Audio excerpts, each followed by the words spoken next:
भगवान शिव जो स्वयं में महाकाल हैं, जिनका काल भी कुछ बिगाड़ नहीं सकता। शिव व्यापक है, उनका स्वरूप अद्भुत है, जिनके दर्शन मात्र से मोक्ष की प्राप्ति होती है। वह त्रिकालदर्शी है, भूत भविष्य और वर्तमान के ज्ञाता है। पृथ्वी पर वह ज्योतिर्लिंग स्वरूप में विद्यमान है। हिंदू पुराण के अनुसार भगवान शिव की आराधना से मनुष्य की सभी मनोकामनाएं पूर्ण होती हैं।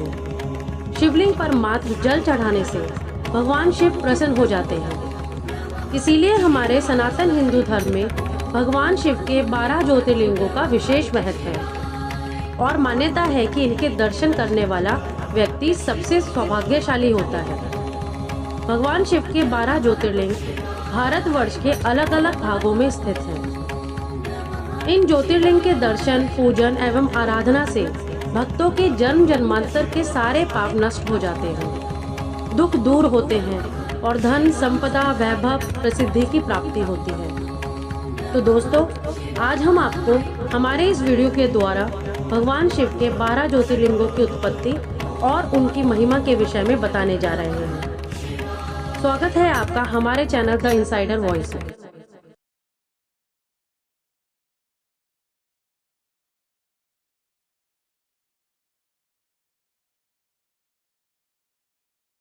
हमारी हिंदू मान्यताओं में भगवान शिव के 12 प्रमुख ज्योतिर्लिंगों की पूजा आराधना का विशेष महत्व है। पौराणिक मान्यताओं के अनुसार भगवान शिव जहाँ जहाँ स्वयं प्रकट हुए, उन्हीं 12 स्थानों पर स्थित शिवलिंगों को पवित्र ज्योतिर्लिंगों के रूप में पूजा जाता है। मान्यता है कि जो मनुष्य प्रतिदिन इन 12 ज्योतिर्लिंगों का स्मरण करता है, उसके सभी पाप नष्ट हो जाते हैं और सभी मनोकामनाएं एवं मनोरथ सिद्ध हो जाते हैं। शिव पुराण के अनुसार गुजरात के सौराष्ट्र क्षेत्र में स्थित ज्योतिर्लिंग पृथ्वी का पहला ज्योतिर्लिंग माना जाता है, जिसे सोमनाथ ज्योतिर्लिंग के नाम से जाना जाता है। सोमनाथ ज्योतिर्लिंग की उत्पत्ति की कथा कुछ इस प्रकार है। प्रजापति दक्ष ने अपनी 27 पुत्रियों का विवाह चंद्रदेव से किया, जिसके बाद से चंद्रदेव की शोभा और बढ़ गई। अपनी सभी पत्नियों में से चंद्रदेव रोहिणी से सबसे अधिक प्रेम करते थे, जिससे उनकी अन्य पत्नियां दुखी रहने लगीं। एक दिन सभी बहनों ने अपने पिता दक्ष को इस विषय में सारी बातें बताईं। तब दक्ष ने चंद्रदेव को समझाते हुए कहा कि मैंने अपनी 27 पुत्रियों का विवाह आपके साथ किया है, परंतु आप उन सभी को एक समान प्रेम नहीं करते। एक पत्नी को अत्यधिक प्रेम करना और अन्य पत्नी को प्रेम ना करना, यह उचित व्यवहार नहीं है। आपको अपनी सभी पत्नियों को समान महत्व देना चाहिए। ऐसा कहकर दक्ष अपने घर लौट आए। उनकी बात को चंद्रदेव ने बहुत सरलता से लिया और उनके व्यवहार में कोई परिवर्तन नहीं आया। तब दुखी हो उनकी अन्य सभी पत्नियों ने एक बार पुनः अपने पिता दक्ष को सारी व्यथा सुनाई।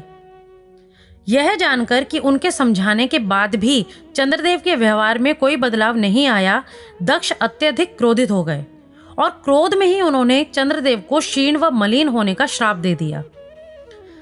श्राप के फलीभूत चंद्रदेव की कांति कम होने लगी। इस श्राप से मुक्त होने के लिए वह ब्रह्मा जी के पास गए। ब्रह्मा जी ने पहले तो उनकी पत्नियों के प्रति उनके व्यवहार की निंदा की, परंतु चंद्रदेव की प्रार्थना पर ब्रह्मा जी ने उन्हें एक उपाय बताते हुए कहा कि प्रभास क्षेत्र में विधि विधान से भगवान शिव की आराधना करो, वही तुम्हारे संकटों का निवारण कर सकते हैं। चंद्रदेव ब्रह्मा जी द्वारा बताए गए स्थान पर गए। वहां जाकर उन्होंने महामृत्युंजय के 10 करोड़ जाप पूरे किए। जाप पूरा होते ही भगवान शिव प्रसन्न होकर चंद्रदेव के सामने प्रकट हुए और चंद्रदेव को मनोवांछित वर मांगने के लिए कहा। तब चंद्रदेव ने हाथ जोड़कर बोले, हे प्रभु, यदि आप मेरी भक्ति से प्रसन्न हैं तो कृपा कर मेरे क्षय रोग को दूर कीजिए। भगवान शिव बोले, हे चंद्रदेव, मैं प्रजापति दक्ष की श्राप समाप्त नहीं कर सकता, परंतु उसका प्रभाव कम कर सकता हूँ। वे बोले, माह के कृष्ण पक्ष में 15 दिनों में तुम्हारी कलाएं कम होंगी तथा शुक्ल पक्ष के 15 दिनों में ये कलाएं बढ़ेंगी। तब से चंद्र एक पक्ष में घटते हैं और दूसरे पक्ष में बढ़ते हैं। तब चंद्रदेव ने भगवान शिव को धन्यवाद दिया और उनसे प्रार्थना करते हुए निवेदन किया कि आप देवी पार्वती सहित यहीं पर निवास करें, तब भगवान शिव ने चंद्रदेव की प्रार्थना स्वीकार की। तब से यह स्थान संसार में सोमनाथ के नाम से विख्यात हुआ। वहीं पर चंद्रकुंड नाम से एक कुंड देवताओं ने बनवाया। माना जाता है कि इस कुंड के जल में स्नान करने से सभी पाप नष्ट हो जाते हैं।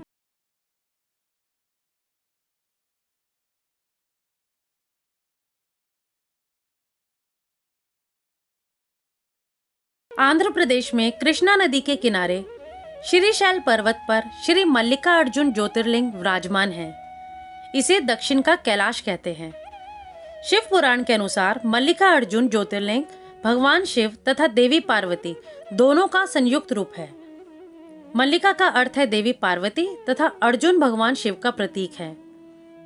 इस प्रकार से इस ज्योतिर्लिंग में भगवान शिव और देवी पार्वती दोनों की ज्योतियां प्रतिष्ठित हैं।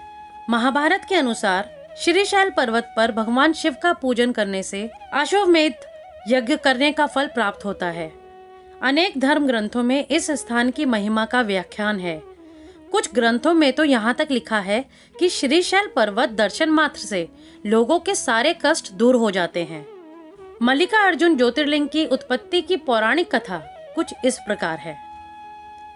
एक बार की बात है, भगवान शिव और माता पार्वती कैलाश पर्वत पर विराजमान थे।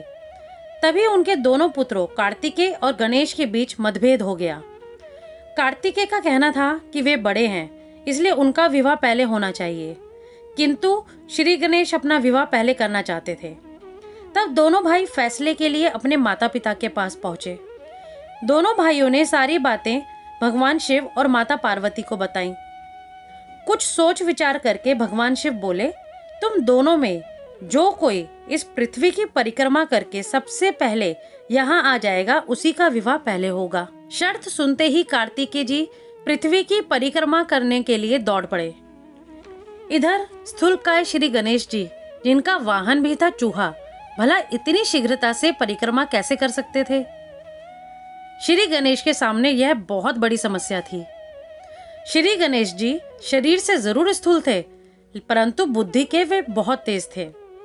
उन्होंने कुछ सोच विचार किया और अपनी माता पार्वती और पिता महादेव से एक आसन पर बैठने का आग्रह किया। उन दोनों के आसन पर बैठ जाने के बाद श्री गणेश जी ने उनकी 7 परिक्रमा की और विधिवत पूजन किया। इस प्रकार श्री गणेश माता पिता की परिक्रमा कर पृथ्वी की परिक्रमा से प्राप्त होने वाले फल की प्राप्ति के अधिकारी बन गए। उनकी तेज एवं चतुर बुद्धि को देखकर भगवान शिव और माता पार्वती दोनों बहुत प्रसन्न हुए और उन्होंने गणेश जी का विवाह भी करा दिया। जिस समय स्वामी कार्तिकेय संपूर्ण पृथ्वी की परिक्रमा करके वापस आए, उससे पहले गणेश जी का विवाह सिद्धि और बुद्धि के साथ हो चुका था और 2 पुत्रों क्षेम और लाभ की भी प्राप्ति हुई थी। देवऋषि नारद ने यह सारा वृतांत स्वामी कार्तिकेय को रास्ते में ही बता दिया। श्री गणेश के विवाह का समाचार सुनकर कार्तिकेय रुष्ट हो गए। उन्होंने वापस आकर माता पिता को प्रणाम किया और बिना कुछ कहे रुष्ट होकर क्रौंच पर्वत पर चले गए। कार्तिकेय के इस तरह दूर चले जाने से भगवान शिव और माता पार्वती बहुत दुखी हुए। उन्होंने पुत्र को वापस बुलाने के लिए देवऋषि नारद को क्रौंच पर्वत पर भेजा।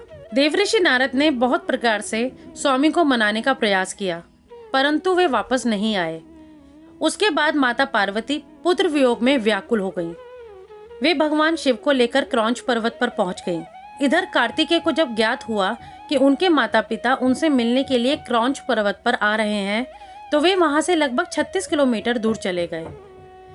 जब भगवान शिव और माता पार्वती क्रौंच पर्वत पहुंचे और वहां कार्तिकों को न देखकर बहुत दुखी हुए, तब वे दोनों ज्योतिर्मय रूप धारण करके क्रौंच पर्वत पर सदा के लिए प्रतिष्ठित हो गए। उसी दिन से यह स्थान मल्लिकार्जुन ज्योतिर्लिंग नाम से जग प्रसिद्ध हुआ।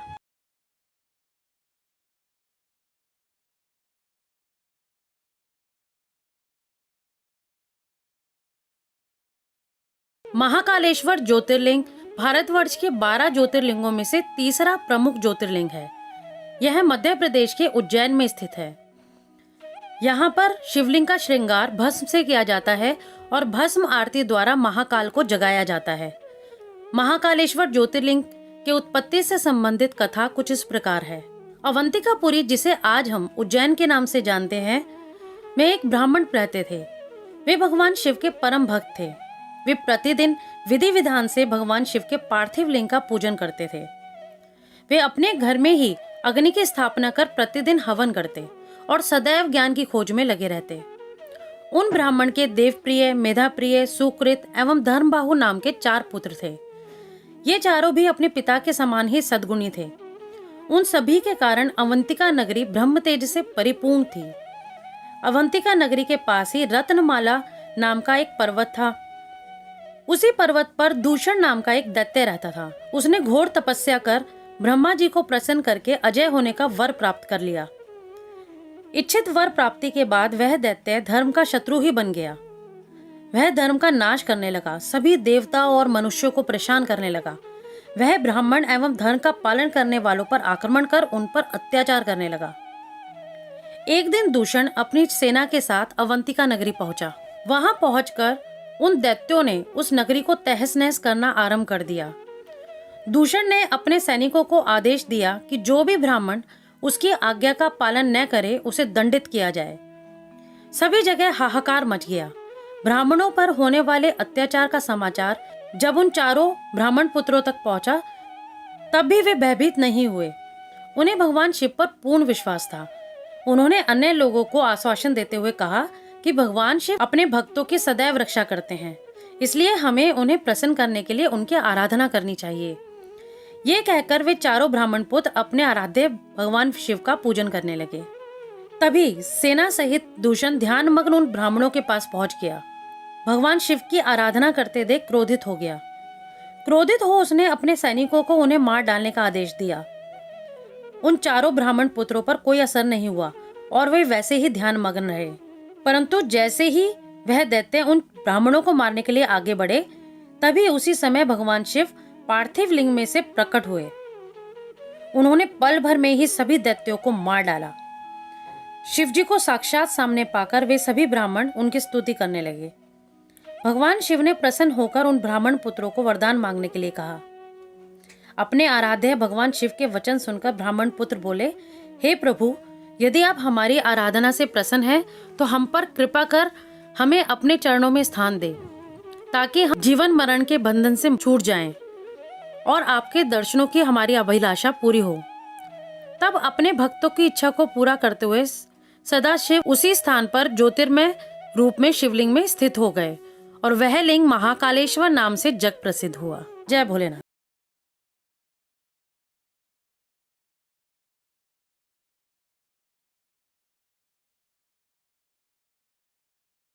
ओंकारेश्वर ज्योतिर्लिंग मध्य प्रदेश के खंडवा जिले में नर्मदा नदी के बीच स्थित है। ओंकारेश्वर ज्योतिर्लिंग के 2 स्वरूप हैं। एक को ओंकारेश्वर और दूसरे को ममलेश्वर के नाम से जाना जाता है। अलग होते हुए भी इनकी गिनती एक ही तरह से की जाती है। इन दोनों शिवलिंगों को एक दूसरे से पृथक नहीं माना जाता। ओंकारेश्वर ज्योतिर्लिंग को शिव महापुराण में परमेश्वर लिंग भी कहा गया है। ओंकारेश्वर ज्योतिर्लिंग की स्थापना से संबंधित पौराणिक कथा कुछ इस प्रकार है। प्राचीन काल में देवऋषि नारद जी गोकर्ण क्षेत्र में भगवान शिव की आराधना करने के बाद भ्रमण करते हुए विंध्याचल पर्वत पर पहुंचे। विंध्याचल ने उनका बहुत आदर सत्कार किया और आसन पर बैठाया और स्वयं भी उनके पास बैठ गया। विंध्य को स्वयं पर बहुत अभिमान था कि वह संसार के विशाल पर्वतों में से एक है और उसके पास किसी चीज की कोई कमी नहीं है। अभिमान नाशक नारद जी विंध्य के मन की बात भांप गए और बोले, विंध्य, तुम निश्चय ही महाबलशाली और विशाल हो, परंतु फिर भी कुछ कमी है। विंध्य ने पूछा, हे मुनिवर, कृपया कर मुझे बताएं कि ऐसा क्या है जो मेरे पास नहीं है। तब नारद जी बोले, विंध्य, तुम सभी गुणों से परिपूर्ण हो, पर फिर भी सुमेरु पर्वत की बात ही कुछ और है। सुमेरु पर्वत का शिखर देवताओं के स्थान को छूता है। तुम सुमेरु पर्वत की बराबरी नहीं कर सकते। बस इतना कहकर नारद जी वहां से चले गए। नारद जी के जाने के बाद विंध्याचल बहुत दुखी हुआ। वह सोचने लगा कि मेरा जीवन तो व्यर्थ है। यह सोचकर उसने भगवान शिव की शरण में जाने का निश्चय किया। उसने भगवान शिव का पार्थिव लिंग स्थापित किया और विधि विधान से भक्ति पूर्वक नियमित रूप से भगवान शिव की आराधना करने लगा। वह लगातार भगवान शिव के नाम का जाप करता रहा उसकी कठोर तपस्या से प्रसन्न हो भगवान शिव ने उसे दर्शन दिए और बोले, हे विंध्य, मैं तुम्हारी तपस्या से प्रसन्न हूँ, मांगो, क्या वर मांगते हो। विंध्य बोला, हे प्रभु, आपकी कृपा से मेरे पास सब कुछ है, मुझे बस सबसे विशाल पर्वत होने का वरदान दे। उसकी बात सुन भगवान शिव बोले, हे विंध्य, तुम तो स्वयं संसार के विशाल पर्वतों में से एक हो, तो तुम्हें यह वरदान क्यों चाहिए। तब विंध्य बोला, हे प्रभु, मैं संसार के विशाल पर्वतों में से एक नहीं बल्कि सबसे विशाल पर्वत बनना चाहता हूँ। भगवान शिव ने विंध्य को वरदान देते हुए कहा, हे विंध्य, एक बात को हमेशा स्मरण रखना, इस संसार में सबके आकार का अपना महत्व और उपयोगिता होती है। तुम अपनी इच्छा अनुसार अपना आकार बढ़ा सकते हो। ऐसा कहकर भगवान शिव वहां से अंतर्ध्यान हो गए। भगवान शिव से वरदान प्राप्त करते ही विंध्य ने अपना आकार विशाल करना आरंभ कर दिया। जब उसे लगा कि उसका शिखर सबसे ऊंचा हो गया है और उसके शिखर को अब कोई नहीं छू पाएगा, पर तभी उसे स्वयं से भी ऊपर कुछ दिखाई दिया। वे कोई और नहीं, स्वयं महादेव थे। उनके सामने विंध्य ने स्वयं को बहुत छोटा पाया। विंध्य भगवान की सारी माया समझ गया और उसका अभिमान पल भर में टूट गया। उसने हाथ जोड़कर भगवान शिव की स्तुति की और बोला, हे प्रभु, आपने मुझ भटके हुए को सही राह दिखाई है, कृपया कर मेरी बुद्धि को शुद्ध करें और मुझे श्रेष्ठ विचार प्रदान करें। विंध्य आगे बोला, हे प्रभु, आप हमेशा के लिए यहीं निवास करें और मेरे जैसे भ्रमित लोगों को सही राह दिखाएं। भगवान शिव ने विंध्य की बात स्वीकार कर ली। वहां स्थित एक ही ओंकार लिंग दो स्वरूप में विभक्त हो गया। भगवान शिव उसी पार्थिव लिंग में ज्योतिर्मय रूप में विराजमान हो गए। इस प्रकार वे दो शिवलिंग जगत में ओंकारेश्वर और ममलेश्वर नाम से प्रसिद्ध हुए।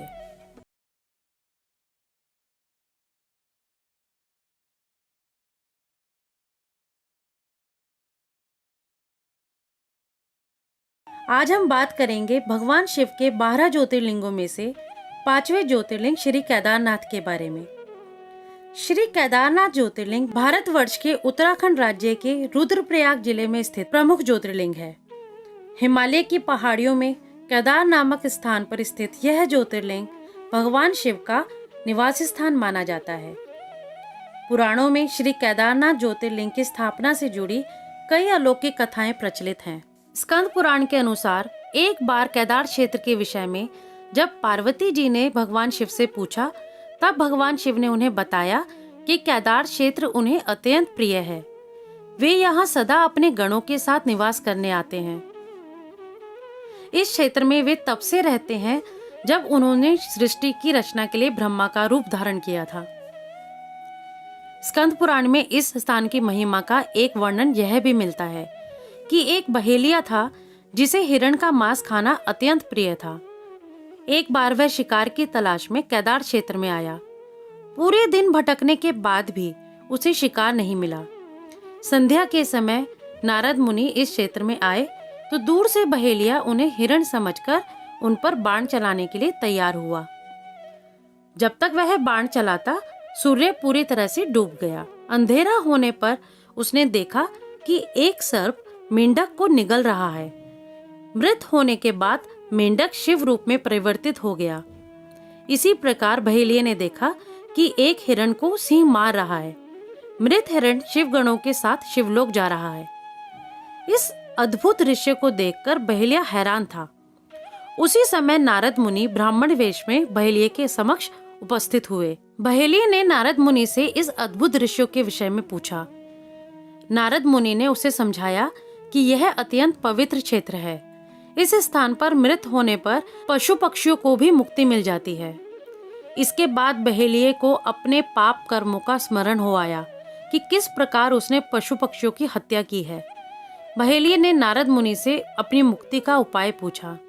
नारद मुनि से भगवान शिव का ज्ञान प्राप्त करके बहेलिया केदार क्षेत्र में रहकर शिव उपासना में लीन हो गया और मृत्यु के पश्चात उसे शिवलोक में स्थान प्राप्त हुआ। केदारनाथ ज्योतिर्लिंग से जुड़ी दूसरी कथा शिव पुराण में वर्णित है, जो इस प्रकार है। भगवान विष्णु के नर नारायण नामक अवतार ने बद्रिका आश्रम में तपस्या करनी आरंभ कर दी। तब अपने उन दोनों श्रेष्ठ भक्तों की इच्छा पूर्ण करने हेतु भगवान शिव पार्थिव लिंग में उनके पूजन को ग्रहण करने के लिए आते थे। इस प्रकार नर नारायण को भगवान शिव का पूजन करते करते बहुत समय व्यतीत हो गया। इससे उनकी भक्ति भावना दिन प्रतिदिन प्रबल होती गई और वे शिव जी को प्रसन्न करने हेतु उनका पूजन करते रहे। उनकी उत्तम तपस्या से प्रसन्न होकर भगवान शिव उनके समक्ष प्रकट हो गए और बोले, हे नर नारायण, मैं तुम्हारी आराधना से बहुत प्रसन्न हूँ, तुम मुझसे वर मांगो। तब वे दोनों भगवान शिव को प्रणाम करते हुए बोले, हे देवेश्वर, यदि आप हम पर प्रसन्न हैं तो हमारी प्रार्थना से आप साक्षात रूप में यहाँ सदा विराजमान रहें। उन दोनों के अनुरोध पर देवादिदेव महादेव हिमालय के केदार नामक उस तीर्थ में ज्योतिर्लिंग रूप में स्थित हो गए और वह ज्योतिर्लिंग संसार में केदारेश्वर नाम से प्रसिद्ध हुआ। केदारनाथ ज्योतिर्लिंग की एक और रोचक कथा महाभारत से जुड़ी है। महाभारत के युद्ध के पश्चात पांडवों को इस बात का प्रायश्चित हो रहा था कि उनके हाथों उनके अपने भाई बंधुओं की हत्या हुई है। वे इस पाप से मुक्ति पाना चाहते थे। इसका समाधान जब उन्होंने वेदव्यास जी से पूछा तो उन्होंने कहा कि बंधुओं की हत्या का पाप तभी मिट सकता है जब शिव इस पाप से मुक्ति प्रदान करेंगे। भगवान शिव पांडवों से अप्रसन्न थे, अतः पांडव जब विश्वनाथ के दर्शन के लिए काशी पहुंचे तब भगवान शिव उनके सामने प्रकट नहीं हुए। भगवान शिव को ढूंढते हुए तब पांचों पांडव केदारनाथ पहुंच गए। पांडवों को आया देखकर भगवान शिव ने भैंस का रूप धारण कर लिया और भैंस के झुंड में शामिल हो गए। शिव की पहचान करने के लिए भीम एक गुफा के मुख के पास पैर फैलाकर खड़ा हो गया। सभी भैंस उनके पैर के बीच से होकर निकलने लगे, लेकिन भैंस बने महादेव ने पैर के बीच से जाना स्वीकार नहीं किया। इससे पांडवों ने भगवान शिव को पहचान लिया। इसके बाद भगवान शिव वहां भूमि में विलीन होने लगे। तब भैंस बने भगवान शंकर को भीम ने पीठ से पकड़ लिया। भगवान शंकर पांडवों की भक्ति एवं दृढ़ निश्चय को देखकर प्रकट हुए और उन्हें पापों से मुक्त कर दिया। इस स्थान पर आज भी द्रौपदी के साथ पांचों पांडवों की पूजा होती है। यहाँ शिव की पूजा भैंस के पृष्ठ भाग के रूप में तभी से चली आ रही है। यह ज्योतिर्लिंग दुख और भय का नाश करने वाला है। इसके दर्शनों से अभीष्ट फल की प्राप्ति होती है। केदार तीर्थ का दर्शन कर केदारेश्वर लिंग का पूजन करने एवं वहां का जल पीने के पश्चात मनुष्य जीवन मरण के चक्र से छूट जाता है और मोक्ष को प्राप्त कर लेता है।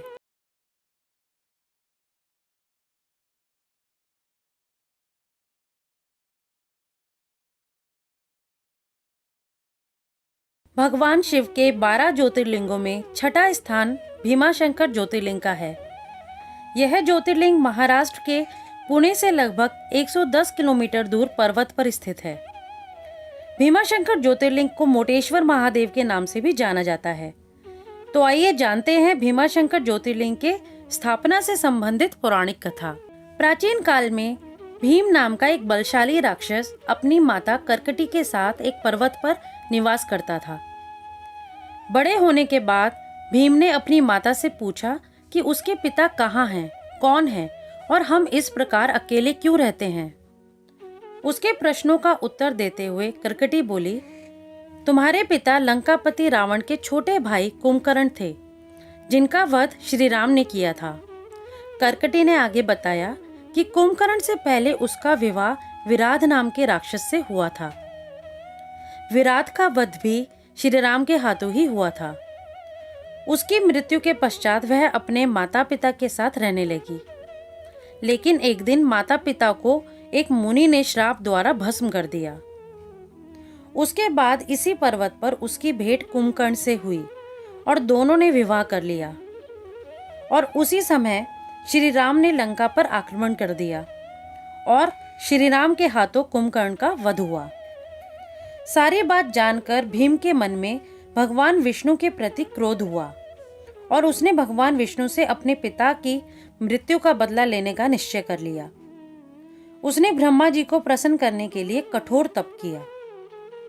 उसकी कठोर तपस्या से प्रसन्न होकर ब्रह्मा जी ने उसे वरदान मांगने के लिए कहा। तब भीम राक्षस बोला, हे परमपिता, यदि आप मेरी तपस्या से प्रसन्न हैं तो मुझे महाबलशाली होने का वर प्रदान करें। ब्रह्मा जी तथास्तु कहकर वहां से अंतर्ध्यान हो गए। वर प्राप्त करने के पश्चात वह अपनी माता करकटी के पास गया और बोला कि मैं अपने पिता के वध का बदला अवश्य लूंगा। यह कहकर भीम वहां से चला गया। उसने देवताओं के साथ भयंकर युद्ध किया और विजयी हुआ। फिर उसने कामरूप देश के राजा से युद्ध किया और विजय प्राप्ति के बाद उसने राजा को कैद कर लिया। राजा बहुत बड़ा शिव भक्त था। उसने जेल में ही पार्थिव लिंग बनाकर भगवान शिव का पूजन आरंभ कर दिया और ओम नमः शिवाय मंत्र का जाप करने लगा।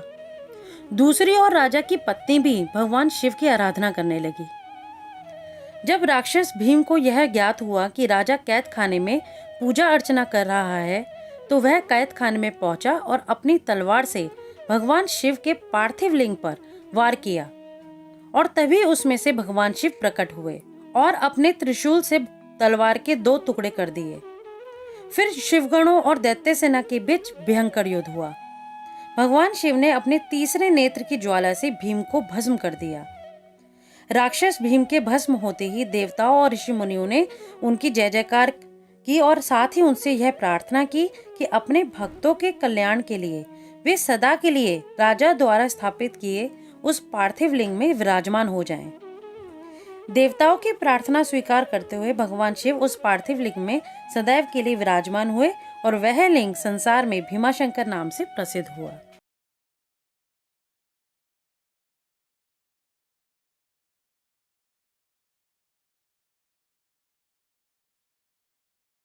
भगवान शिव के 12 ज्योतिर्लिंगों में से 7वां ज्योतिर्लिंग उत्तर प्रदेश की काशी नगरी में विराजमान है।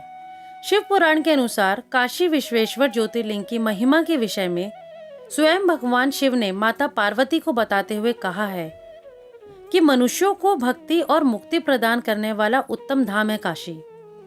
काशी में मृत्यु को प्राप्त करने वाले मनुष्यों को मोक्ष की प्राप्ति हो जाती है। काशी में निवास करने वाले भक्त बिना जाति, वर्ण, ज्ञान, कर्म, दान, संस्कार एवं भजन के सीधे मुक्ति को प्राप्त होते हैं। विश्वेश्वर ज्योतिर्लिंग के निर्माण की कथा शिव पुराण में वर्णित है, जो इस प्रकार है। बहुत समय पहले निर्विकार परम ब्रह्मा ने निर्गुण से सगुण रूप लिया और परमात्मा सगुण रूप में शिव कहलाए और 2 रूपों में प्रकट हुए, पुरुष रूप में शिव एवं स्त्री रूप में शक्ति नाम से प्रसिद्ध हुए।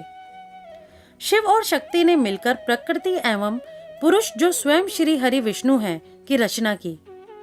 प्रकृति और पुरुष रूपी श्री हरि विष्णु स्वयं को देख व्याकुल हो गए और सोच में पड़ गए। तभी एक आकाशवाणी हुई कि तुम दोनों को जगत की उत्पत्ति हेतु तपस्या करनी होगी, तभी सृष्टि का विस्तार होगा। वे दोनों बोले, हे स्वामी, हम कहाँ जाकर तपस्या करें?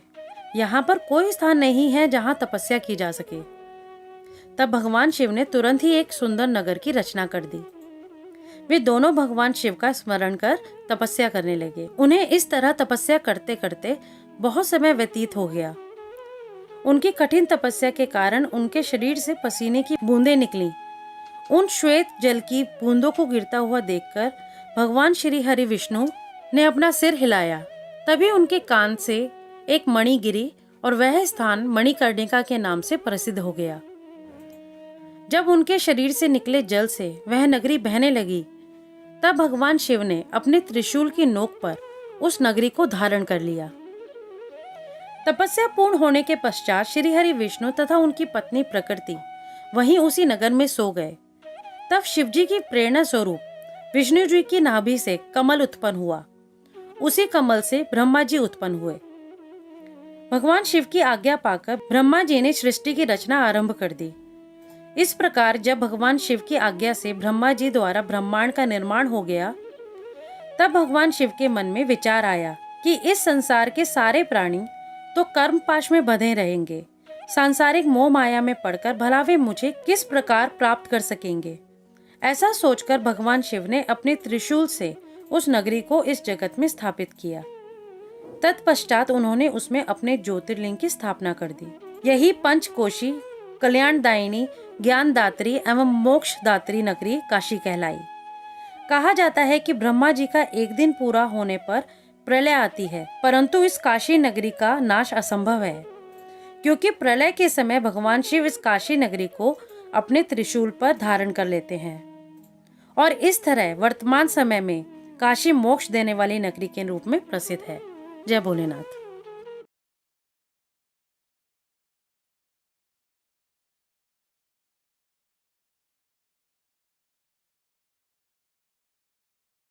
भगवान शिव के 12 ज्योतिर्लिंगों में से 8वां स्थान त्र्यंबकेश्वर ज्योतिर्लिंग का है।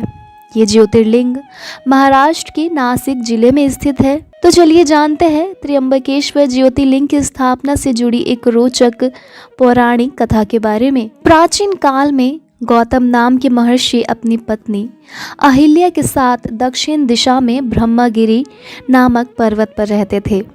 उन्होंने वहां दीर्घकाल तक तपस्या की। एक समय वहां भयंकर अकाल पड़ा, पीने के लिए जल भी उपलब्ध नहीं था। वहां रहने वाले मनुष्य तथा पशु पक्षी सभी उस जगह को त्याग कर दूसरी जगह चले गए। तब गौतम ऋषि ने 6 महीने तक कठोर तपस्या की।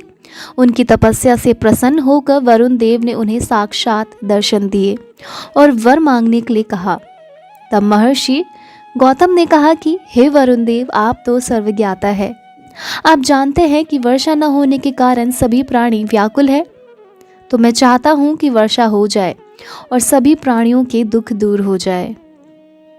महर्षि गौतम की बात सुनने के बाद वरुण देव बोले, ये वरदान तो आपको सर्वेश्वर शिव ही दे सकते हैं, अतः आप मुझसे कोई और वरदान मांग ले। तब महर्षि गौतम बोले, हे प्रभु, आप मुझे जलदान दीजिए। तब गौतम जी की विनती स्वीकार करते हुए वरुण देव ने उन्हें एक गड्ढा खोदने के लिए कहा। वरुण देव की आज्ञा अनुसार उन्होंने तुरंत एक बड़ा सा गड्ढा खोद दिया। वरुण देव ने उस गड्ढे को जल से भर दिया और बोले, इस गड्ढे का जल कभी खाली नहीं होगा और पृथ्वी पर तुम्हारे ही नाम से इसकी प्रसिद्धि होगी। और इतना कहकर वरुण देव अंतर्धान हो गए। महर्षि गौतम ने वहां धान, जौ आदि अनेक प्रकार के अन्न और तरह तरह के फूल फल के वृक्ष लगा दिए। देखते ही देखते वहां हर जगह हरियाली हो गई। उस स्थान को छोड़कर गए सभी जीव वापस लौट आए और सभी प्रसन्नता पूर्वक वहां रहने लगे। एक बार अन्य ब्राह्मणों की पत्नियां उस पवित्र जल के विषय पर महर्षि गौतम की पत्नी अहिल्या से नाराज हो गई और उन्होंने इस विषय पर अपने पतियों को उकसाया। इसके बाद उन ब्राह्मणों ने गौतम मुनि का अनिष्ट करने के लिए श्री गणेश जी की आराधना की। उनके पूजन से गणपति जी प्रसन्न हुए और वर मांगने के लिए कहा। तब उन ब्राह्मणों ने गणेश जी से कहा कि हे भगवान, यदि आप हमें वर देना चाहते हैं तो ऐसा कोई उपाय कीजिए जिससे गौतम मुनि ये स्थान छोड़कर चले जाए। गणेश जी ने कहा, ऋषियों, तुम सब ध्यान से मेरी बात सुनो। इस समय तुम उचित कार्य नहीं कर रहे हो। बिना किसी अपराध के उन पर क्रोध करने से तुम्हारी ही हानि होगी। आप सभी कोई और वरदान मांग लीजिए। परंतु जब ऋषि नहीं माने तो उनको इच्छित वरदान देकर गणेश जी वहां से अंतर्धान हो गए। कुछ दिनों के बाद गणेश जी एक दुर्बल गाय का रूप धारण करके गौतम ऋषि के धान और जौ के खेतों के पास पहुंचे। जब महर्षि गौतम ने देखा कि वह गाय उनके खेत को नष्ट कर रही है तो स्वयं एक तिनका हाथ में लेकर उसे बाहर निकालने लगे। उस तिनके से पीड़ित होकर गाय धरती पर गिरी और मर गई। उस समय वहां अन्य ऋषि भी आ गए। उन्होंने महर्षि गौतम, उनकी पत्नी और शिष्यों को भला बुरा कहकर वहां से निकल जाने को मजबूर किया तो वे सब उस स्थान को छोड़कर वहां से चले गए। उन्होंने उन ऋषियों से पूछा कि मेरे द्वारा की गई इस गौ हत्या का क्या प्रायश्चित होगा। तब वे ऋषि बोले, पतित पावन गंगा के स्नान करने से मनुष्यों के सारे पाप धुल जाते हैं। इसलिए गौ हत्या के पाप से मुक्त होने के लिए आप गंगा जी को प्रकट करें, उसमें स्नान करें और भगवान शिव के पार्थिव लिंग की स्थापना कर उसका भक्ति पूर्वक विधि विधान से पूजा करें। तभी आप इस महापाप से मुक्ति पा सकेंगे। ऋषियों की बात सुनकर महर्षि गौतम अपनी पत्नी और शिष्यों को साथ लेकर वहां से दूर चले गए। सर्वप्रथम गौतम ऋषि ने ब्रह्मगिरी पर्वत की परिक्रमा की। फिर भगवान शिव के पार्थिव लिंग की स्थापना कर उसका पूजन करने लगे। महर्षि गौतम की भक्ति से प्रसन्न होकर भगवान शिव ने उन्हें दर्शन दिए और बोले, हे महर्षि, मैं आपके पूजन से बहुत प्रसन्न हूँ। मांगिए, क्या वर मांगना चाहते हैं। तब महर्षि गौतम बोले, प्रभु, मुझे गौ हत्या के पाप से बचा लीजिए। उनकी बात सुनकर महादेव बोले, आपसे कोई अपराध नहीं हुआ है। वो सब तो उन दुष्ट दुराचार्य द्वारा रची गई माया थी। आप तो निर्दोष है। यह सुनकर ऋषि गौतम के सारे दुख दूर हो गए और भक्तिपूर्ण भाव से बोले, हे प्रभु, उन ऋषियों ने तो मुझ पर उपकार कर दिया। यदि उन्होंने मेरे साथ ऐसा व्यवहार न किया होता तो मुझे आपके साक्षात दर्शन कैसे प्राप्त होते। उनकी बात सुनकर भगवान शिव बहुत प्रसन्न हुए और कहा, तुम धन्य हो और सभी ऋषियों में श्रेष्ठ हो। तुम मुझसे कोई उत्तम वर मांगो। गौतम बोले, प्रभु, यदि आप प्रसन्न हैं तो लोक कल्याण के लिए मुझे गंगा प्रदान कीजिए। तब भगवान शिव की आज्ञा से गंगा एक सुंदर स्त्री का रूप धारण कर वहाँ प्रकट हो गई। गौतम मुनि ने गंगा माता को प्रणाम करके कहा कि आप संपूर्ण जगत को पवित्र करने वाली हो, इसलिए नरक में गिरते हुए मुझ गौतम को पवित्र करे। तब उनकी प्रार्थना से प्रसन्न होकर गंगा जी ने उनके पापों को अपने निर्मल जल से धो दिया। तब भगवान शिव बोले, हे गंगे, आप पापों का नाश करने वाली है, इसलिए लोक कल्याण के लिए यहीं पृथ्वी पर विराजे और सच्चे मन एवं भक्ति भावना से अपने जल में स्नान करने वाले श्रद्धालुओं के पाप को नष्ट करे। ये सुनकर गंगा जी बोली, हे प्रभु, मैं तो सदा आपके अधीन हूँ। आपकी आज्ञा मेरे लिए सर्वोपरि है, परंतु मेरी आपसे ये प्रार्थना है कि आप माता पार्वती के साथ मेरे पास ही निवास करें, ताकि मैं सदा की भांति आपके पास रहूं। तब गंगा जी के वचन सुनकर कल्याणकारी भगवान शिव बोले, हे गंगे, तुम्हारी मनोकामना मैं अवश्य पूरी करूंगा। ये कहकर भगवान शिव वहाँ से त्र्यंबकेश्वर नाम से ज्योतिर्मय रूप में स्थित हो गए। गंगा जी वहाँ पर गौतम ऋषि के नाम से प्रसिद्ध होकर गौतमी गंगा कहलाई।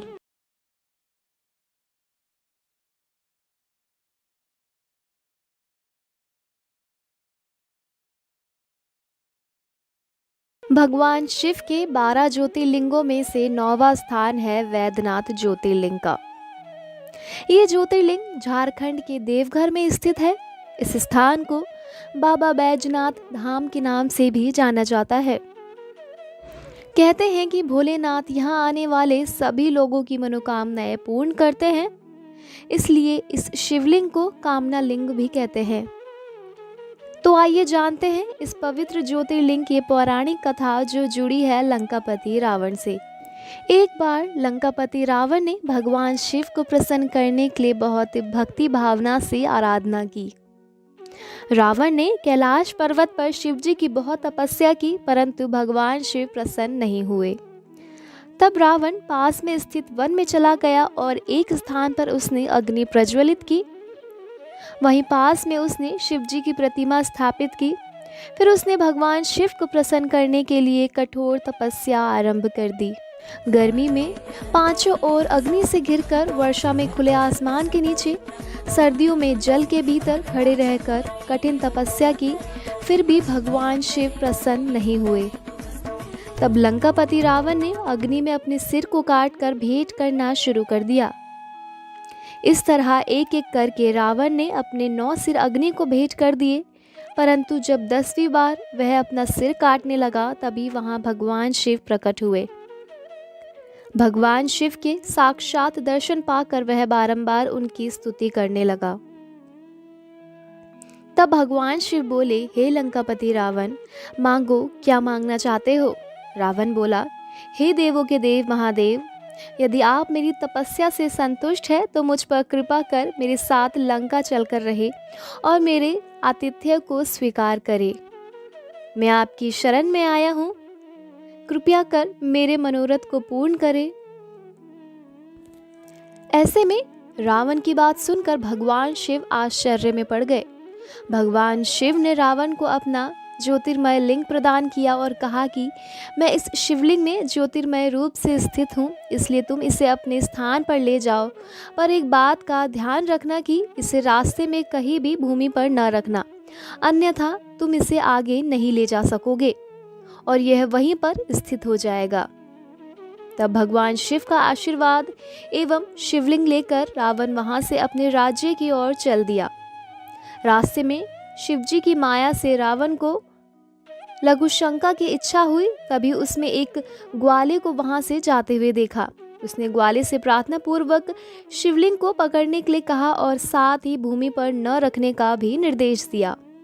ग्वाला काफी देर तक शिवलिंग को पकड़कर रखा, लेकिन अधिक भारी होने के कारण उसने शिवलिंग को भूमि पर रख दिया और भगवान शिव के कहे अनुसार वह शिवलिंग वहीं स्थित हो गया। रावण जब लौट कर आया तब 10 लाख प्रयास करने के बावजूद शिवलिंग वहां से टस से मस नहीं हुआ। अंत में रावण को खाली हाथ लंका लौटना पड़ा और यही शिवलिंग संसार में वैद्यनाथेश्वर के नाम से प्रसिद्ध हुआ।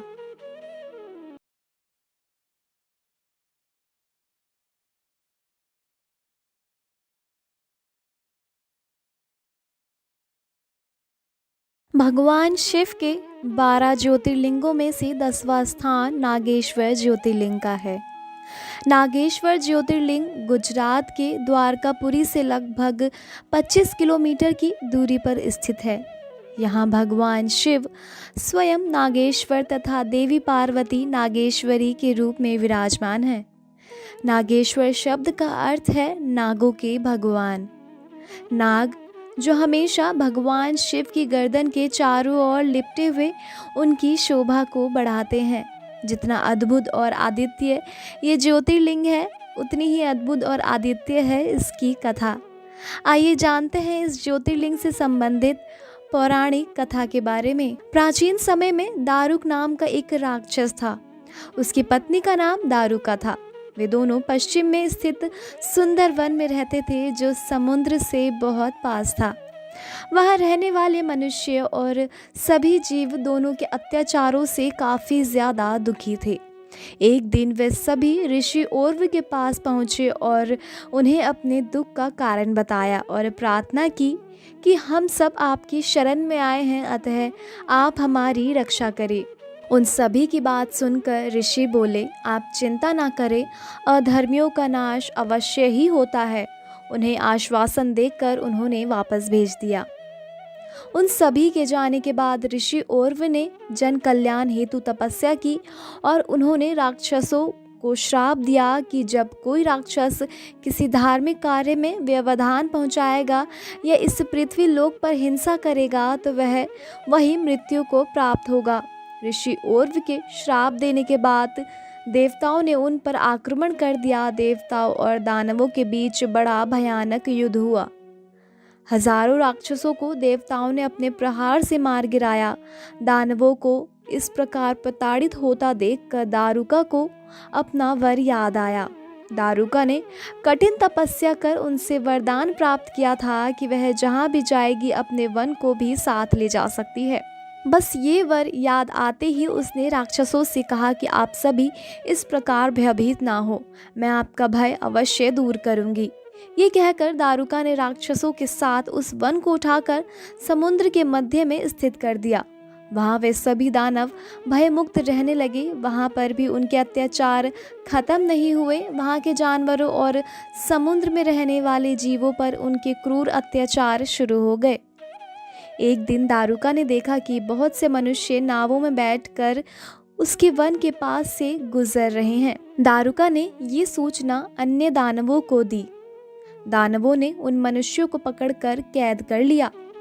उन मनुष्यों में से एक सुप्रिय नामक बनिया था जो भगवान शिव का परम भक्त था। उसने कारावास में ही भगवान शिव का पार्थिव लिंग स्थापित किया और विधिवत पूजन अर्चन आरंभ कर दिया। उसे इस तरह भक्तिपूर्ण आराधना करते देख अन्य मनुष्य भी उसके साथ आराधना करने लगे। उन्हें भगवान शिव की पूजा करते देख काफ़ी समय व्यतीत हो गया। दानव उन्हें हैरानी से देखते पर उन्हें समझ में नहीं आता था कि वे आखिरकार किसकी पूजा कर रहे हैं। एक दिन सुप्रिय को ध्यान मग्न पूजा करते हुए दारुक के एक दूत ने देख लिया और सारी बात दारुक को बता दी। दूत की बात सुनकर वह तुरंत सुप्रिय के पास पहुंचा और बोला, सच बता, तू किस देवता की पूजा कर रहा है? उसके बार बार पूछने और डराने के बाद भी जब सुप्रिय ने कुछ नहीं बताया तब क्रोधित होकर राक्षस राज दारुक ने अपने सैनिकों को उसे मारने की आज्ञा दी। सुप्रिय मन ही मन भगवान शिव से उसकी रक्षा के लिए प्रार्थना करने लगा। भगवान शिव तो सदैव अपने भक्तों के अधीन है। वे अपने भक्त की पुकार सुनकर तुरंत ही वहां प्रकट हो गए। अपने भक्त की ओर बढ़ते हुए उन राक्षसों को देखकर भगवान शिव ने पशुपत अस्त्र उठा लिया और उन राक्षसों का एक पल में ही नाश कर दिया। राक्षसों का नाश करने के बाद भगवान शिव बोले, हे सुप्रिय, आज से ये वन राक्षसों से मुक्त हुआ। अब तुम सदा के लिए निर्भय हो जाओ। अब इस वन में धर्म के मार्ग पर चलने वाले प्राणी ही रहेंगे। इन्हीं के साथ मेरे परम भक्त भी इस वन की शोभा बढ़ाएंगे। तो उधर दूसरी ओर दारुका राक्षसी देवी पार्वती की स्तुति करने लगी। उसकी स्तुति से प्रसन्न होकर देवी पार्वती ने उससे वर मांगने के लिए कहा। तब दारुका बोली, हे माते, आप मेरे वंश एवं कुल की रक्षा कीजिए। तब देवी पार्वती दारुका के वचनों को सुनकर भगवान शिव से बोली, हे नाथ, दारुका की रक्षा करना मेरा धर्म है। यहाँ पर दारुका का ही राज्य होना चाहिए। देवी पार्वती की बात सुनकर भगवान शिव बोले, हे देवी, आपकी इच्छा अवश्य पूरी होगी, परंतु अपने भक्तों की रक्षा के लिए मैं यहीं पर स्थित रहूँगा ताकि कोई भी धर्म का नाश ना कर सके। ये कहकर भगवान शिव और देवी पार्वती वहाँ ज्योतिर्मय रूप में पार्थिव लिंग में स्थित हो गए। त्रिलोकीनाथ भगवान शिव नागेश्वर नाम से व देवी पार्वती नागेश्वरी नाम से प्रसिद्ध हुई। कहते हैं कि नागेश्वर ज्योतिर्लिंग के दर्शन के बाद जो मनुष्य उसकी उत्पत्ति से संबंधित कथा सुनता है वह समस्त पापों से मुक्त हो जाता है।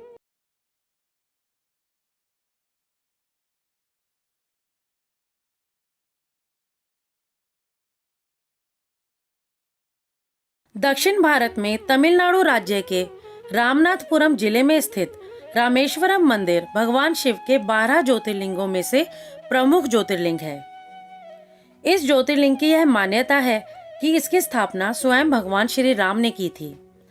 भगवान राम के द्वारा स्थापित होने के कारण ही इस ज्योतिर्लिंग को भगवान राम का नाम रामेश्वरम दिया गया। आइए जानते हैं पुराणों में वर्णित रामेश्वरम ज्योतिर्लिंग की कथा।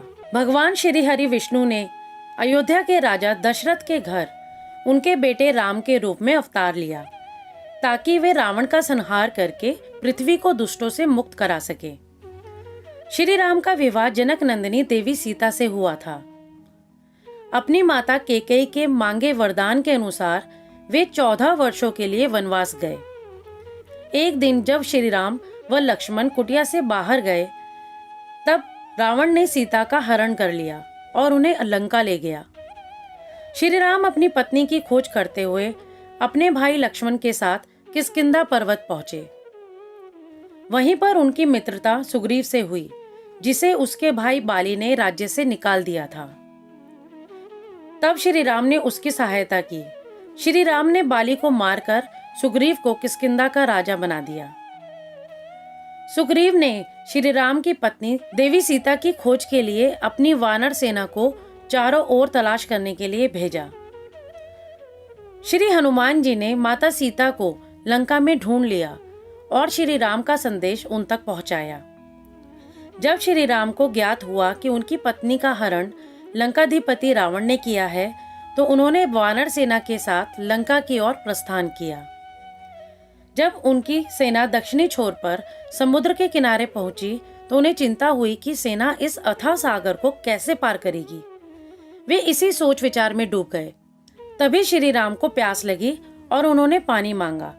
जब वानर उनके लिए पानी लेकर आए तब उन्हें स्मरण हुआ कि आज उन्होंने अपने आराध्य का दर्शन व पूजन तो किया ही नहीं। तब श्री राम ने जल नहीं पिया और भगवान शिव का पार्थिव लिंग स्थापित करके उसका विधि पूर्वक पूजन किया और भक्ति भाव से हाथ जोड़कर प्रार्थना की। श्री राम बोले, हे देवादिदेव त्रिलोकीनाथ भगवान शिव, मेरी सहायता कीजिए। आपके सहयोग के बिना मेरा कार्य पूर्ण नहीं हो सकता। मैं आपकी शरण में आया हूँ, मुझ पर अपनी कृपा बनाए रखें। इस प्रकार प्रार्थना करके राम जी अपने आराध्य की स्तुति में निमग्न हो गए। तब भगवान शिव ने प्रसन्न होकर उन्हें दर्शन दिए और बोले, हे राम, तुम्हारा कल्याण हो, वर मांगो। अपने सामने साक्षात भगवान शिव को पाकर श्री राम अत्यंत हर्षित हुए और उन्होंने हाथ जोड़कर उनको प्रणाम किया और स्तुति करने लगे। उन्होंने भगवान शिव से युद्ध में विजयी होने का वरदान मांगा और भगवान शिव से जगत के कल्याण हेतु वहीं निवास करने की प्रार्थना की। श्री राम के वचन सुनकर कल्याणकारी शिव बोले, हे राम, तुम्हारा मंगल हो, युद्ध में तुम्हारी जीत अवश्य होगी, क्योंकि तुम सत्य और धर्म के मार्ग का अनुसरण कर रहे हो। यह कहकर भगवान शिव श्री राम द्वारा स्थापित उस शिवलिंग में ज्योतिर्मय रूप में स्थित हो गए। उसी दिन से वह लिंग जगत में रामेश्वरम नाम से प्रसिद्ध हुआ। इसी शिवलिंग के पूजन के फल के रूप में श्री राम की सेना को समुद्र पार करने का मार्ग मिल गया और वह युद्ध में विजयी हुए।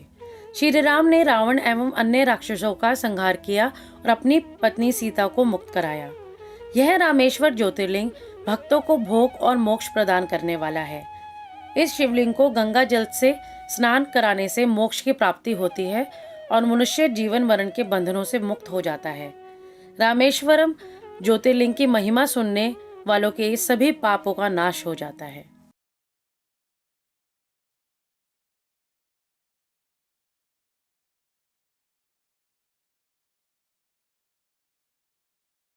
श्री घुश्मेश्वर ज्योतिर्लिंग महाराष्ट्र प्रदेश के दौलताबाद से बाहर मीलों दूर वैरुठ गांव के पास स्थित है। इस ज्योतिर्लिंग को घुसरेश्वर या घृष्णेश्वर के नाम से भी जाना जाता है। श्री घुश्मेश्वर ज्योतिर्लिंग के विषय में शिव पुराण में वर्णित कथा कुछ इस प्रकार है। सुधर्मा नामक ब्राह्मण अपनी पत्नी सुदेहा के साथ रहता था। वह भगवान शिव का परम भक्त था। वह प्रतिदिन भगवान शिव की आराधना करता था और इस तरह वे दोनों पति पत्नी सदैव धर्म कर्म के कार्यों में लगे रहते थे। सुधर्मा की पत्नी सुदेहा एक पतिव्रता स्त्री थी। सुदेहा को एक बात का बहुत दुख था कि उसकी कोई संतान नहीं थी। इसका कारण उसका मन हमेशा परेशान रहता था। एक दिन सुदेहा अपनी सखियों के साथ पानी भरने गई। वहीं उनका आपस में झगड़ा हो गया। तब उसकी सखियों ने उसे बांझ कहकर अपमानित करना शुरू कर दिया। दुखी मन से सुदेहा घर लौट आई। उसने सारी बातें अपने पति को बताई। उन्होंने अपनी पत्नी को बहुत समझाया, लेकिन वह कुछ भी समझने को तैयार नहीं हुई। तब सुधर्मा ने भगवान शिव का ध्यान करते हुए 2 फूल अग्नि की तरफ उछाले और सुदेहा से एक फूल चुनने के लिए कहा। उनकी पत्नी ने गलत फूल चुन लिया। तब सुधर्मा ने अपनी पत्नी को समझाया कि तुम्हारे भाग्य में पुत्र नहीं है, इसलिए अपनी ये इच्छा त्याग दो और शिवजी के पूजन में लग जाओ। लेकिन सुदेहा पर अपने पति की बातों का कोई प्रभाव नहीं पड़ा और बोली, यदि मैं माँ नहीं बन सकती तो आप पुत्र प्राप्ति के लिए दूसरा विवाह कर लीजिए। परंतु सुधर्मा ने विवाह करने से इनकार कर दिया। तब सुदेहा अपनी छोटी बहन घुष्मा को अपने घर ले आई और अपने पति से प्रार्थना करने लगी कि वे घुष्मा से विवाह कर ले। सुधर्मा ने फिर से अपनी पत्नी को समझाया कि यदि वह घुष्मा से विवाह करेगा और पुत्र की प्राप्ति हो भी गई, तब भी तुम दोनों बहनें सौतन बन जाने पर एक दूसरे का विरोध करोगी और घर में कलह होगा। तब सुदेहा बोली, घुष्मा मेरी बहन है, मैं उसका विरोध कभी नहीं करूँगी। आप चिंता त्याग दे और घुष्मा से विवाह कर ले। अपनी पत्नी की जिद के चलते सुधर्मा ने घुष्मा से विवाह कर लिया। विवाह के पश्चात सुधर्मा ने सुदेहा और घुष्मा से मिलजुल कर रहने एवं आपस में एक दूसरे की बात मानने के लिए कहा। घुष्मा अपने पति सुधर्मा के साथ प्रतिदिन 101 पार्थिव लिंगों का पूजन करके तालाब में उनका विसर्जन कर देती। इस प्रकार जब उसने 1,00,000 पार्थिव लिंगों का पूजन पूर्ण कर लिया तो भगवान शिव की कृपा से उसे एक गुणवान पुत्र की प्राप्ति हुई। पुत्र पाकर घुष्मा और सुधर्मा बहुत प्रसन्न हुए, परंतु सुदेहा को अपनी बहन से जलन होने लगी। धीरे धीरे घुष्मा का पुत्र बड़ा हो गया। उससे विवाह योग्य जानकर ब्राह्मण सुधर्मा ने उसका विवाह एक योग्य कन्या से करा दिया। इससे सुदेहा की ईर्ष्या और अधिक बढ़ गई। उसने निश्चय किया कि जब तक घुष्मा के पुत्र की मृत्यु न होगी तब तक मेरा दुख कम नहीं होगा। अपनी खोई हुई प्रतिष्ठा और घुष्मा को सबक सिखाने का निश्चय सुदेहा ने कर लिया। एक रात सभी प्राणियों के सो जाने के बाद सुदेहा ने घुष्मा के सोते हुए पुत्र की हत्या कर दी। फिर उसके छोटे छोटे टुकड़े करके उसी तालाब में बहा आई जहां घुष्मा प्रतिदिन शिव पार्थिव लिंगों का पूजन के उपरांत विसर्जन करती थी। घर आकर सुदेहा आराम से सो गई। प्रातःकाल उठकर सुधर्मा भगवान शिव का पूजन करने चले गए। सुदेहा और घुष्मा भी अपने अपने काम में लग गई। जब घुष्मा की पुत्र वधू ने अपने पति की चारपाई पर खून और शरीर के अंगों के टुकड़े देखे तो वह अत्यंत व्याकुल हो गई और अपनी सास को सूचित किया। वहां का दृश्य देखकर वह फौरन समझ गई कि किसी ने उसके पुत्र की हत्या कर दी है। ये जानकर घुष्मा जोर जोर से रोने लगी। सुदेहा भी उनकी देखा देखी आंसू बहाने लगी, परंतु मन में वह अपनी सौत के दुख से बहुत प्रसन्न थी। कुछ देर पश्चात सुधर्मा शिवजी के पूजन से वापस लौटे तो उन्हें सब बातें पता चली। सुधर्मा घुष्मा से बोले, देवी इस तरह से रोना छोड़ दो, अपने दुख को दूर करके अपना कार्य पूरा करो। भगवान शिव ने ही हमें कृपा करके पुत्र प्रदान किया था और वही उसकी रक्षा करेंगे, इसलिए तुम रोना छोड़ दो और अपना नित्य कर्म करो। तब पति की आज्ञा मानकर देवी घुष्मा ने शिवजी के पार्थिव लिंगों का पूजन किया और उन्हें बहाने के लिए तालाब पर गई। जब लिंगों का विसर्जन करने के उपरांत वह मुड़ी तो उससे अपना पुत्र वहीं तालाब के किनारे मिला। अपने पुत्र को जीवित पाकर वह बहुत प्रसन्न हुई और मन ही मन अपने आराध्य देव भगवान शिव का स्मरण करके उनका धन्यवाद व्यक्त करने लगी। उसी समय भगवान शिव वहाँ प्रकट हुए और बोले, देवी घुष्मा तुम्हारी आराधना से मैं प्रसन्न हूँ, मांगो क्या वर मांगना चाहती हो।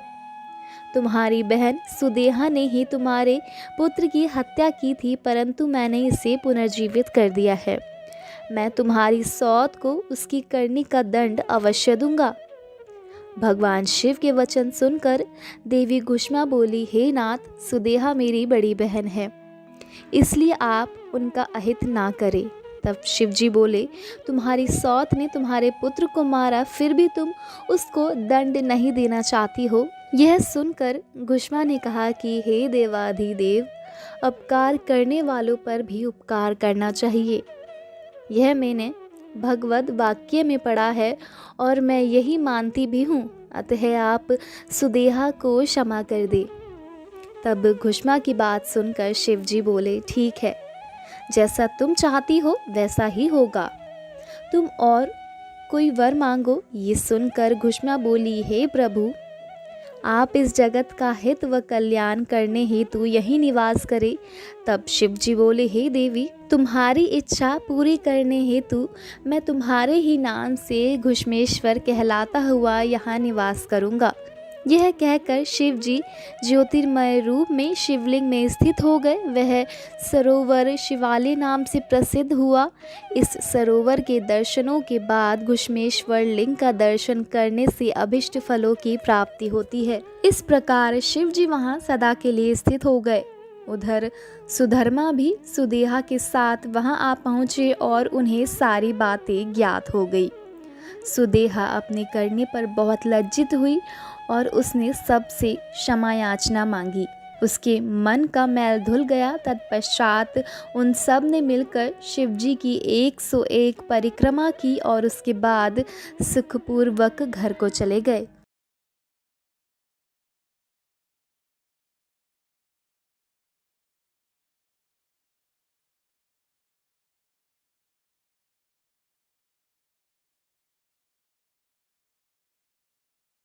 कर्पूर गौरम करुणावतारम संसार सारम भुजगेंद्रहारम सदा बसंतम हृदयारविंदे भवम भवानी सहितम नमामि। इस अलौकिक मंत्र के प्रत्येक शब्द में भगवान शिव की स्तुति की गई है। देवी देवताओं की आरती के बाद इस मंत्र का उच्चारण किया जाता है। आखिर यह मंत्र इतना महत्वपूर्ण क्यों है? आइए जानते हैं हमारी आज की इस वीडियो में। नमस्कार दोस्तों, स्वागत है आपका हमारे चैनल द इनसाइडर वॉइस में। सबसे पहले जानते हैं इस मंत्र के प्रत्येक शब्द का अर्थ। कर्पूर गौरम अर्थात कर्पूर के समान गौर वर्ण वाला। करुणा अवतारम अर्थात करुणा के जो साक्षात अवतार हैं। संसार सारम अर्थात समस्त सृष्टि के जो सार हैं।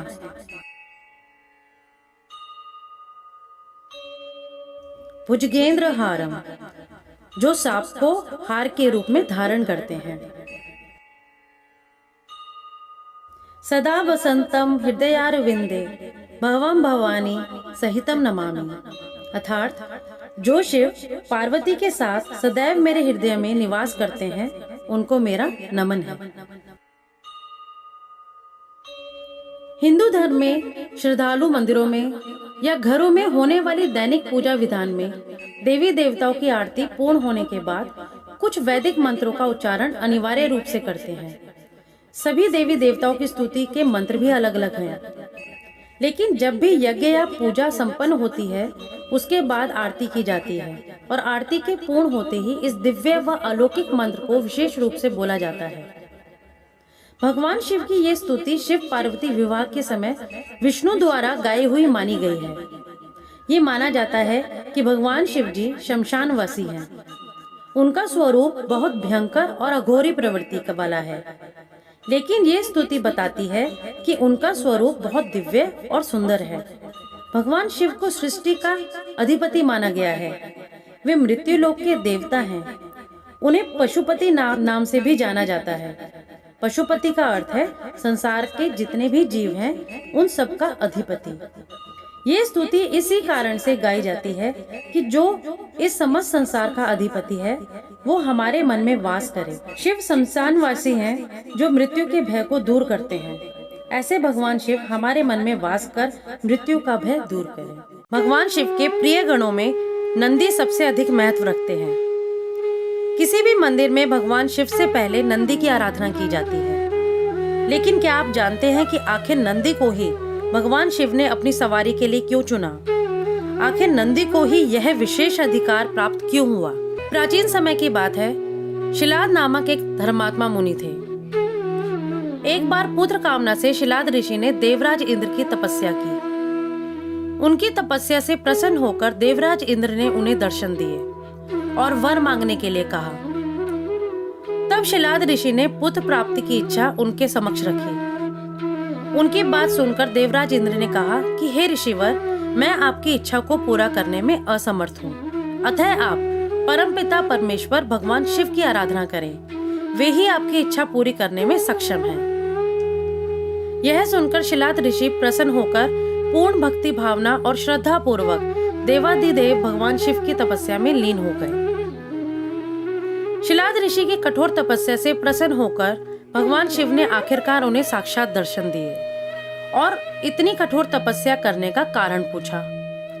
तब शिलाद ऋषि ने अपने पुत्र प्राप्ति की इच्छा व्यक्त की। उनकी बात सुन भगवान शिव बोले कि मुझे सभी इस संसार का पिता मानते हैं, फिर भी मैं आपको अपना पिता बनने का वरदान देता हूँ। मैं आपका अयोनिज पुत्र बनकर जन्म लूंगा और मेरा नाम नंदी होगा। यह कहकर भगवान शिव अंतर्धान हो गए। उसके बाद शिलाद भगवान शिव की जय जयकार करते हुए अपने आश्रम लौट आए। कुछ समय पश्चात एक दिन शिलाद ऋषि भगवान शिव की आराधना कर रहे थे।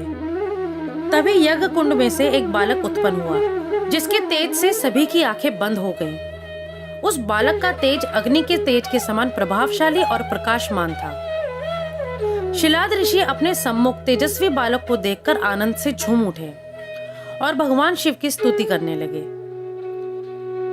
तत्पश्चात शिलाद ऋषि ने उस बालक के नामकरण आदि संस्कार पूरे किए। यह बालक बहुत ही ज्ञानी था। 5 वर्ष की आयु में ही संपूर्ण वेदों का अध्ययन कर लिया। जब वह बालक 7 वर्ष का हुआ तो देवादिदेव भगवान शिव की आज्ञा से मित्र और वरुण नामक 2 मुनि शिलाद ऋषि के आश्रम में आए। शिलाद ऋषि ने उन दोनों मुनियों की बहुत आवभगत की। उन दोनों मुनियों ने शिलाद ऋषि से कहा कि आपका पुत्र बहुत कम आयु में ही शास्त्रों का ज्ञाता हो गया है, लेकिन इसकी आयु बहुत कम है। इसका जीवन का तो मात्र 1 वर्ष ही शेष बचा है। उनकी बातें सुनने के बाद शिलाद ऋषि बहुत दुखी हो गए। अपने पिता को इस तरह चिंतित और दुखी देखकर नंदी ने उनके दुख का कारण पूछा। तब शिलाद ऋषि ने अपने पुत्र को उसकी अल्प आयु के विषय में बताया। अपने पिता की बात सुन नंदी बोले, हे पिताजी, आप इस प्रकार दुखी ना हो। मुझे देवता, दानव, यक्ष, गंधर्व, काल, यमराज या कोई भी मनुष्य नहीं मार सकता, अतः मेरी अल्प आयु में मृत्यु नहीं होगी। नंदी की बात सुन शिलाद ऋषि बोले, हे पुत्र, तुमने ऐसा कौन सा तप किया है या तुमने ऐसी कौन सी शक्तियां प्राप्त की हैं जो तुम ऐसा कह रहे हो? तब नंदी ने हंसकर कहा, मैं भगवान शिव की आराधना करके मृत्यु को दूर भगा दूंगा, आप चिंता ना करें। इतना कहकर नंदी ने वन में जाकर घोर तपस्या आरंभ कर दी। नंदी की दुष्कर तपस्या से प्रसन्न होकर भगवान शिव ने देवी पार्वती सहित उन्हें दर्शन दिए। भगवान शिव बोले, हे शिलाद पुत्र नंदी, मैं तुम्हारी तपस्या से बहुत प्रसन्न हूँ। तुम जो चाहो मनवांछित वर मांग सकते हो। तुम्हारी इच्छा मैं अवश्य पूरी करूंगा। भगवान शिव के ये वचन सुनकर नंदी बोले, हे प्रभु, मुझे सदा के लिए अपना सानिध्य प्रदान करें। नंदी की बात सुन भगवान शिव मुस्कुराते हुए बोले, मेरे होते हुए भला तुम्हें मृत्यु का भय कैसा? तुम अजर अमर हो और सदा मेरे गणनायक बनकर रहोगे। मेरा प्रेम तुम पर सदा बना रहेगा और तुम मृत्यु को कभी प्राप्त नहीं होंगे। तत्पश्चात भगवान शिव ने देवी पार्वती से कहा, हे देवी, मैं नंदी को अपने गणों का अधिपति बनाना चाहता हूँ। इस विषय में आपका क्या विचार है? तब देवी पार्वती बोली, प्रभु, आप नंदी को अधिपति बना सकते हैं। नंदी मेरे पुत्र समान है और मुझे अत्यधिक प्रिय भी है। तब भगवान शिव ने अपने सभी गणों को बुलाकर उनसे कहा कि मैंने नंदी को आप सब गणों का अधिपति बनाया है। भगवान शिव का यह कथन सुनकर सभी गणों ने प्रसन्नता पूर्वक उन्हें अपना स्वामी स्वीकार किया।